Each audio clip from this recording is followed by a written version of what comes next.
From United Nations Television, this is UN in Action.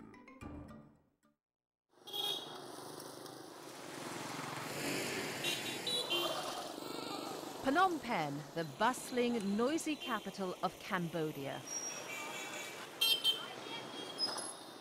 It's also this developing nation's economic hub, drawing scores of its citizens each year in search of work and a better life. That was the reason that 44-year-old Yoon Sophia came 10 years ago. Abandoned by her husband, she came to the city with her 4 young children and camped at the railway station. It was extremely difficult. I did not know where to go or how to get money to buy food, and my children were so small. It's so difficult. But Sophia was lucky to find an organization that provided temporary housing for her family and trained her in the making of handcrafted jewelry and toys. Her income soon enabled her to provide basic shelter for her family at a cost of $20 a month. Out of a need for survival, Sophia has joined the ranks of thousands in Cambodia who are full-time workers in the informal sector, those who work in small entrepreneurial jobs without government protection or regulation. In fact, it's estimated that 85% of the Cambodian workforce are informal workers, many of whom are home-based laborers. Men Si Nguyen, director of Artisans Association of Cambodia, says more than 70% of their member producers are women struggling to get out of poverty. We are proud inside ourselves that we can help a certain number of people to get employment and get out of poverty. The Artisans Association works to help its nearly 50 member groups network for information, enhance productivity and increase income for workers like these at Village Works, a collective 2 hours outside of Phnom Penh.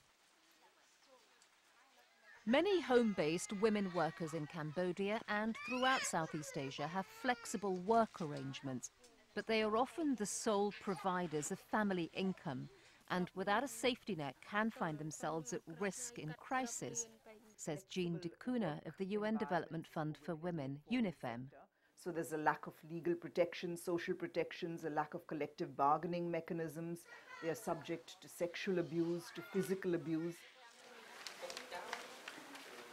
And this is a factor that Men Si Nguyen is trying to change with the help of HomeNet, a regional organization that advises workers on their labor rights. HomeNet brings in experts to train group leaders on how to get fair wages and education, the right to express opinions and concerns, and ways they can improve work safety conditions. Sophia has also received HomeNet training and has even formed her own group to make bracelets. Learning about her rights as a home-based worker has given her the confidence that she can keep her family out of poverty. All 4 of her children are in school and they recently moved to a newer and brighter home. My life is improving because I seek the understanding of rights. We can no longer say that we do not have rights. But the work has just begun. What's needed is nationwide recognition of home-based workers' huge contribution to the economy and the political clout to match, says Dicuna. There needs to be space provided to home-based workers to actually have a seat at the policy table, to formulate legislation and programs that work in their interest. As for Sophia, she is now helping others in her bracelet-producing group achieve their own potential with knowledge she has of her rights in the labor force. Now I never lose hope. I am happy. Sometimes we are short of money for a short time, but we can earn some money later.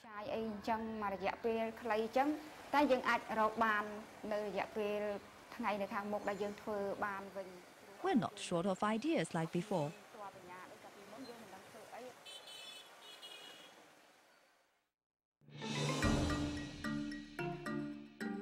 This report was produced by Bree Fitzgerald and Lee Devine for the United Nations.